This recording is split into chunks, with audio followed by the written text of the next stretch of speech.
कृष्णाय वासुदेवाय हरये परमात्मने प्रणतक्लेशनाशाय गोविन्दाय नमो नमः।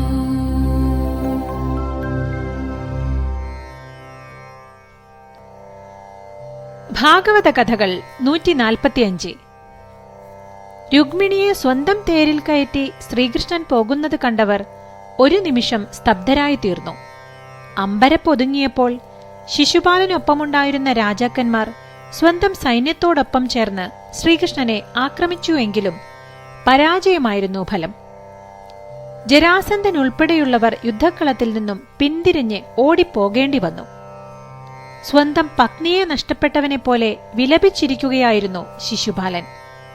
ശ്രീകൃഷ്ണന്റെ മുൻപിൽ വെച്ച് ത്രിലോകസുന്ദരിയായ രുക്മിണി തന്റെ കഴുത്തിൽ വരണമാല്യം ചാർത്തുമെന്നും അതുകണ്ട് ശ്രീകൃഷ്ണൻ അപമാനിതനാകുമെന്നുമൊക്കെ ദിവാസ്വപ്നം കണ്ടിരുന്ന ശിശുപാലനെ ഓർക്കാപ്പുറത്ത് വന്നുപെട്ട ആഘാതമായിപ്പോയി ആ നടപടി.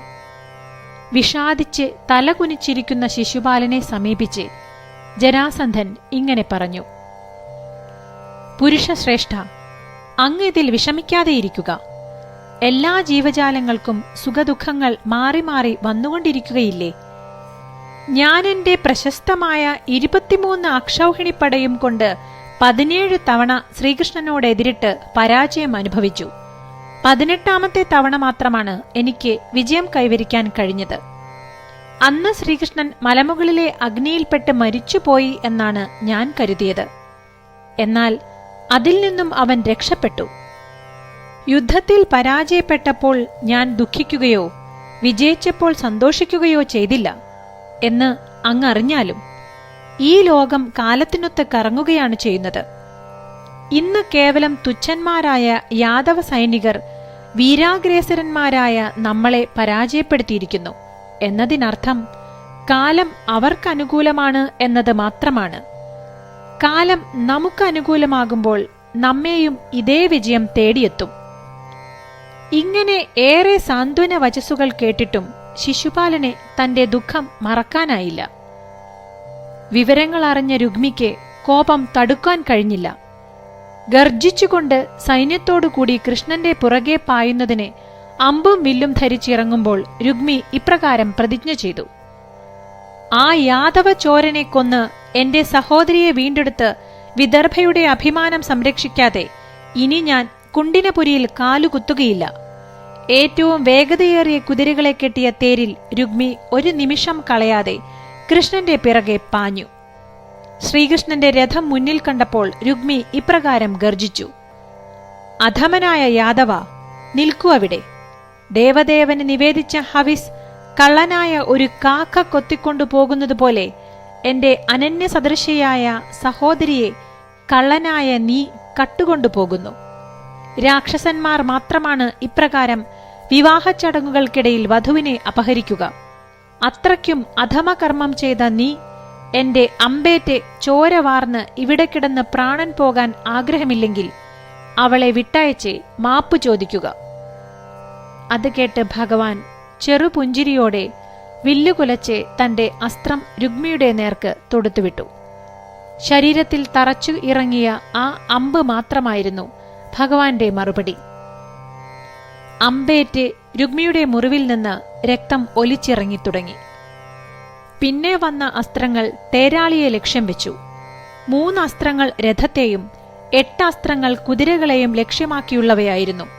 അവയെല്ലാം ലക്ഷ്യത്തിൽ തടഞ്ഞതോടെ തേരും തേരാളിയും കുതിരകളും നഷ്ടപ്പെട്ട രുക്മി വർദ്ധിത രോഷത്തോടെ തന്റെ അസ്ത്രങ്ങൾ ശ്രീകൃഷ്ണന് നേരെ അയച്ചു. പക്ഷേ പ്രത്യസ്ത്രങ്ങൾ കൊണ്ട് ഓരോന്നിനെയും ഭഗവാൻ ഖണ്ഡിച്ചു കളഞ്ഞു. അടുത്തതായി രുക്മിയുടെ ആവനാഴിയെയും വില്ലിനെയും തന്നെ കഷ്ണങ്ങളാക്കുകയാണ് ഭഗവാൻ ചെയ്തത്. അതോടെ രുക്മി വേറൊരു വില്ലെടുത്തു. അതും ഭഗവാന്റെ ശരങ്ങളേറ്റ് മുറിഞ്ഞു വീണു. കുന്തം, പരിച, വാള് തുടങ്ങി നാനാവിധ ആയുധങ്ങൾ തന്റെ സംഭരണിയിൽ നിന്ന് എടുത്ത് രുക്മി ശ്രീകൃഷ്ണന് നേരെ പ്രയോഗിച്ചു തുടങ്ങി. ഓരോന്നും ക്ഷണനേരം കൊണ്ട് തന്നെ കഷണം കഷണമാക്കി തീർത്ത് ശ്രീകൃഷ്ണൻ ഇനി എന്ത് എന്ന ഭാവത്തിൽ മന്ദഹസിച്ചു. അനിയന്ത്രിത കോപത്താൽ മൗഢ്യം ബാധിച്ച രുഗ്മി മൂർച്ചയേറിയ ഒരു വാൾ കയ്യിൽ പിടിച്ച് അഗ്നിയുടെ നേരെ ഈയൽ ചെല്ലുന്നതുപോലെ ഭഗവാന്റെ നേരെ പാഞ്ഞു ചെന്നു. അവന്റെ വാളും പരിചയും ഭഗവാൻ നുറുക്കി നുറുക്കിയിട്ടതിനു ശേഷം മൂർച്ചയേറിയ ഒരു വാൾ കയ്യിലെടുത്ത് രുഗ്മിയെ ഇടതുകൈയിൽ വാരിപ്പിടിച്ച് കൊല്ലാനോങ്ങി. ഇത് കണ്ട് ഭയചകിതയായ രുഗ്മിണി ഭഗവാന്റെ പാദങ്ങളിൽ കെട്ടിപ്പിടിച്ച് നിലവിളിച്ചുകൊണ്ട് ഇങ്ങനെ പറഞ്ഞു: ജഗത്പദേ, യോഗേശ്വര, പ്രിയ മുകുന്ദ, ഭഗവാനെ, അറിവില്ലാത്തവനായ എന്റെ ജ്യേഷ്ഠനെ അങ്ങ് വെറുതെ വിടണം.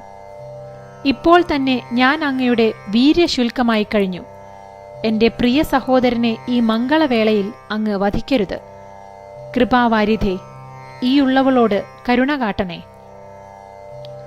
ഇത് കേട്ട ശ്രീകൃഷ്ണൻ തന്റെ പ്രിയയുടെ ദയനീയ അപേക്ഷയിൽ കനിഞ്ഞ് രുഗ്മിയെ കൊല്ലാനോങ്ങിയ വാൾ തിരിച്ചെടുത്ത് ഉറയിലിട്ടു.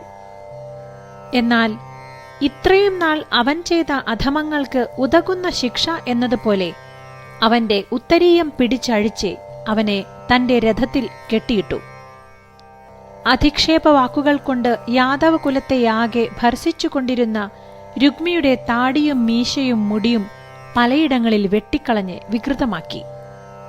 രുഗ്മിക്ക് കോമാളി രൂപം നൽകുന്ന പ്രവൃത്തി കണ്ട ബലരാമൻ പെട്ടെന്ന് കൃഷ്ണന്റെ രഥത്തിനടുത്തെത്തി കണ്ണനെ തടഞ്ഞുകൊണ്ട് ഇങ്ങനെ പറഞ്ഞു: മതിയാക്കൂ കണ്ണ, ഇതെന്ത് പ്രവൃത്തിയാണ് ഈ കാണിക്കുന്നത്? രുഗ്മിയുടെ മീശയും മുടിയും താടിയും വികൃതമാക്കിയതിലൂടെ അവനെ വധിച്ചതിന് തുല്യമായി കഴിഞ്ഞിരിക്കുന്നു. ഇനി കൂടുതൽ വിരൂപനാക്കുന്നത് യാദവരുടെ മാന്യതയ്ക്ക് ചേർന്നതല്ല. ഇത്രയും പറഞ്ഞുകൊണ്ട് രുഗ്മിയെ കെട്ടഴിച്ചുവിട്ട ബലരാമൻ ദുഃഖാകുലയും ഭീതിതയുമായ ശ്രീകൃഷ്ണന്റെ അരികിൽ നിൽക്കുന്ന രുഗ്മിണിയെ നോക്കി ഇങ്ങനെ പറഞ്ഞു: ദേവി, സ്വന്തം സഹോദരന് സംഭവിച്ച ഈ ദുർവിധിയിൽ ഭവതി ഞങ്ങളെ ദ്വേഷിക്കരുത്. ഈ പ്രപഞ്ചത്തിൽ ഓരോ ജീവിയും സ്വന്തം കർമ്മത്തിനനുസൃതമായ സുഖദുഃഖങ്ങളാണ് അനുഭവിക്കുക. ബ്രഹ്മാവ് ക്ഷത്രിയർക്ക് ഘോരമായ കർമ്മമാണ് നിശ്ചയിച്ചിരിക്കുന്നത്. ധർമ്മരക്ഷയ്ക്കായി പോരാടുക. അപ്പോൾ പിന്നെ യുദ്ധഭൂമിയിൽ എതിർ നിൽക്കുന്നത് ആരു തന്നെയാണെങ്കിലും, അതിനി സ്വന്തം സഹോദരൻ തന്നെയാണെങ്കിലും അതവന് ശത്രുവാണ്. അതിനുശേഷം അദ്ദേഹം കൃഷ്ണനെ നോക്കി ന്യായോപദേശം ചെയ്തു: വധ്യനാണെങ്കിൽ പോലും ബന്ധുവിനെ പരമാവധി വധിക്കാതെ നോക്കണം. ഇവിടെ ഇദ്ദേഹത്തെ ഉപേക്ഷിച്ചാൽ മതിയാവുമായിരുന്നു. സ്വന്തം കർമ്മദോഷത്താൽ പൊതുജനമധ്യത്തിൽ മൃതതുല്യമായ അനുഭവം നേരിട്ടവനെ പിന്നീട് വധിക്കാൻ പാടുണ്ടോ? മറുപടി പറയാതെ ജ്യേഷ്ഠന്റെ ഉപദേശം കേട്ട് അനുനയപൂർവം നിൽക്കുന്ന കൃഷ്ണന്റെ മുന്നിൽ വെച്ച് തന്നെ ബലരാമൻ രുഗ്മിയെ സ്വതന്ത്രമാക്കി വിട്ടു. എന്നാൽ രുഗ്മിണിയെ വീണ്ടെടുക്കാതെ വിദർഭയുടെ രാജധാനിയായ കുണ്ടിനപുരിയിലേക്ക് മടങ്ങുകയില്ല എന്ന് ശപഥം ചെയ്തിരുന്ന രുഗ്മി തന്റെ അപമാനവും ജാള്യതയും മൂലം വലഞ്ഞ് ഭോജകടം എന്ന പ്രദേശത്തേക്ക് യാത്രയായി. ഇതെല്ലാം താൻ കാരണമാണല്ലോ എന്ന് കരുതി അതീവ ദുഃഖിതയായി തീർന്ന രുഗ്മിണിയുടെ നേർക്ക് തിരിഞ്ഞ ബലരാമൻ ദേവിക്ക് ജ്ഞാനോപദേശം ചെയ്തു. സംഘർഷണമൂർത്തിയായ ബലരാമൻ എങ്ങനെയാണ് രുഗ്മിണിയുടെ ദുഃഖമകറ്റിയത്? ആ കഥ നാളെ.